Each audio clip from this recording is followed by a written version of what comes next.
Mi nombre es Celia Delgado Mastral, soy contratada productora del FPU en la Universidad de Zaragoza y el título de mi comunicación es Crónicas de pasados inventados, fundamentando historias en los videojuegos.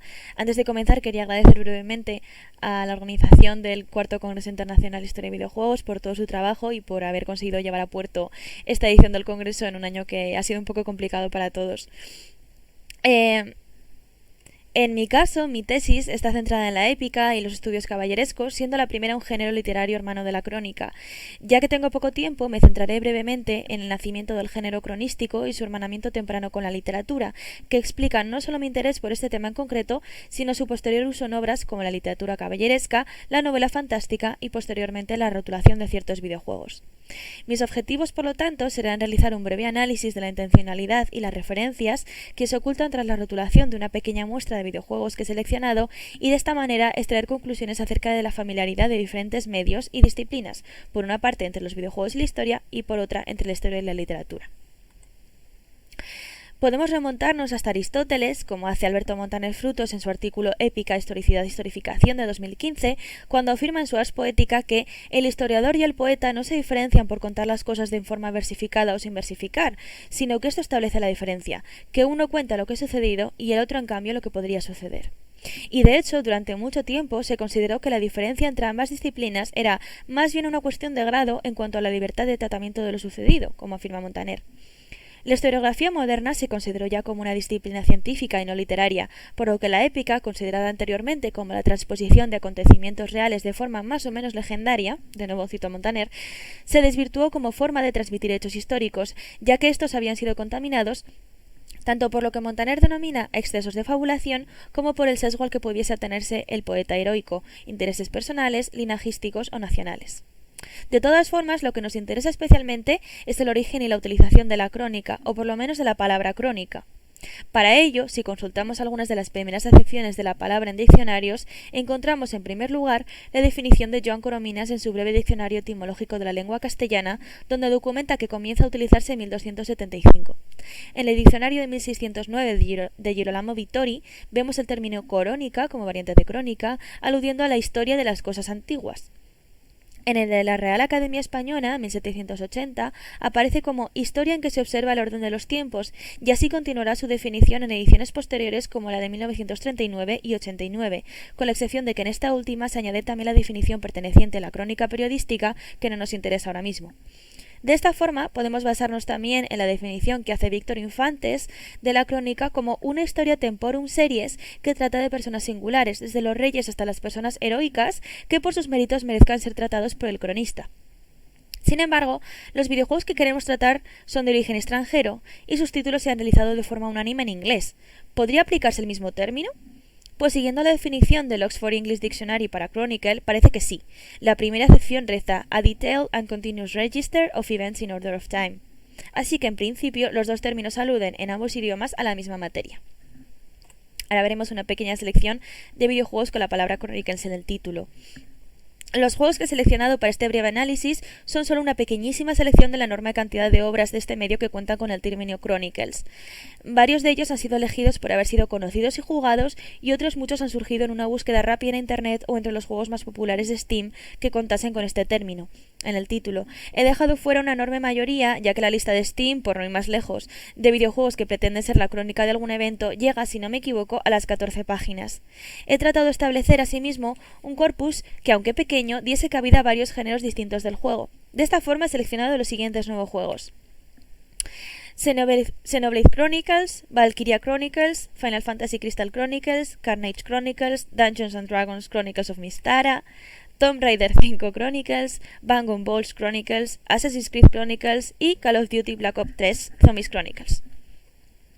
Como puede observarse, la mayor parte de estos juegos pertenecen al género del RPG, JRPG o Action RPG, y en menor medida al género de aventura como Tomb Raider y Assassin's Creed, táctico de estrategia como Valkyria Chronicles y de acción como Call of Duty. De la observación de esta selección se derivan dos usos posibles del término Chronicles para el título de un videojuego. En primer lugar, para designar historias menos canónicas, menores o experimentales dentro del mundo narrativo de una saga de videojuegos. Este sería el caso, por ejemplo, de el Final Fantasy Crystal Chronicles, Tomb Raider 5 Chronicles, Assassin's Creed Chronicles o Call of Duty Black Ops 3 Zombies Chronicles, que es un DLC o contenido descargable del juego principal, ¿no? En segundo lugar, y lo que me parece más interesante, se encontrarían aquellos juegos cuyo título, mediante el término Chronicles, trata de legitimar el mundo ludonarrativo del juego. Esto ocurre generalmente en mundos de fantasía, es decir, los más abundantes dentro del género RPG. Esto es más interesante ya que nos devuelve de nuevo a la ligación con la literatura. Como explica Donald Fogelkist en El Amadís y el género de la historia fingida, en el léxico del siglo XIV no existía distinción alguna entre el libro de caballerías y la crónica legítima. En efecto, ambos se solían llamar historias o crónicas. Efectivamente, existe un gran catálogo de libros de caballerías que llevan la palabra crónica en el título, como recoge Víctor Infantes. Por ejemplo, el noveno libro de Amadís de Gaula, que es la crónica del muy valiente y esforzado príncipe y caballero, etc. La crónica de muy valientes y esforzados e invencibles caballeros Don Florisel de Nikea y el fuerte Anaxarte, crónica del muy esforzado y esclarecido caballero Cifar y muchos otros. Al difuminarse los límites entre realidad y ficción literaria, muchos de los cronistas de la época, como Lope de Ayala, criticaban las novelas caballerescas, temiendo que se leyesen como relatos verdaderos. De hecho, los propios autores de los libros de caballerías utilizaban todos los tópicos y las fórmulas de las verdaderas crónicas para situar sus relatos. Sin ir más lejos, el propio Montalvo se presenta como el editor del Amadís, aludiendo así al tópico que más adelante utilizará Cervantes o su Quijote del manuscrito encontrado. Esto es, en palabras de Sales, consiste en la declaración expresa por parte del autor narrador de que la obra le llegó de modo accidental, que procedía de algún sitio remoto y exótico o que estaba oculta. Es un ardid heredado del carácter libresco de la cultura medieval, época en que a los hombres les resultaba difícil cuestionar la verdad de lo escrito, y por ello se recrea este tópico, un recurso que intenta garantizar la supuesta autenticidad del relato y que contribuye a redefinir los tradicionales conceptos de autor y narrador. Y se encuentra ligado fuertemente además al tópico literario del falso cronista. Aquí, por ejemplo, vemos un ejemplo de Montalvo, al comienzo del libro cuarto de Amadís, llevando a cabo este tópico del manuscrito encontrado, ¿no? Los libros de caballerías, por otra parte, se nutren en gran parte de la materia artúrica, que ya utilizaba estos tópicos y que es un buen exponente del entrelazamiento entre literatura y historia. Podemos aludir, sin ir más lejos, a la Historia Regum Britanniae de Geoffrey de Monmouth del siglo XII. La materia artúrica posee recopilatorios denominados Chronicles, como el corpus denominado Arthurian Chronicles, que recoge los trabajos de los poetas artúricos Weiss y Layamon, y, más cercana a nuestro tiempo, la trilogía de The Warlord Chronicles de Bernard Cornwell. Y, por supuesto, también se servirá del tópico del falso cronista J.R.R. Tolkien, como indica Mariño Arias, quien analiza el uso de estos dos tópicos en la saga del Señor de los Anillos. Considerando el peso de Tolkien y de la saga de las Crónicas de Narnia, de C.S. Lewis, en todo el género de la high fantasy posterior y centrándonos únicamente en los títulos, no es difícil trazar una línea conductora de los libros de tema caballeresco y artúrico hasta los libros de fantasía actual. Recopilado aquí algunos de ellos: The Chronicles of the Black Company de Glenn Cook, The Kingkiller Chronicles de Patrick Rothfuss, The Chronicles of Prydain de Lloyd Alexander, The Chronicles of Thomas Copnon de Stephen Donaldson y en España, por ejemplo, Las Crónicas de la Torre de Laura Gallego, que guardan retazos esta costumbre de rotulación y así también establecer una línea desde la épica hasta los videojuegos. Encontramos también algunos casos curiosos de la utilización de la palabra crónicas en juegos. En el caso del Final Fantasy Crystal Chronicles, el jugador sí que posee un diario en el que aparecen los viajes que realizan a lo largo del juego, realizando así una coreografía o itinerario cronístico que finalmente será necesario para derrotar al jefe final del juego, ya que ayudará a ejercitar la memoria del jugador. En el caso de un juego paródico como es Bang & Balls Chronicles, la referencia a estas últimas se basa únicamente en la situación en distintas épocas históricas. De hecho, en la descripción oficial del juego en Steam en castellano, uno de los puntos reza: «Enseña historia». Bueno, un poco. En realidad no, pero tiene niveles históricos.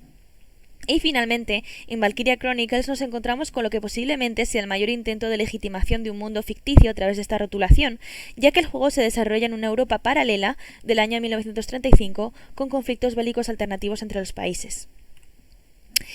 Como conclusiones, la inclusión del término Chronicles en el título de un videojuego concreto, por lo tanto, parece que tiene dos objetivos distintos que en ocasiones pueden solaparse.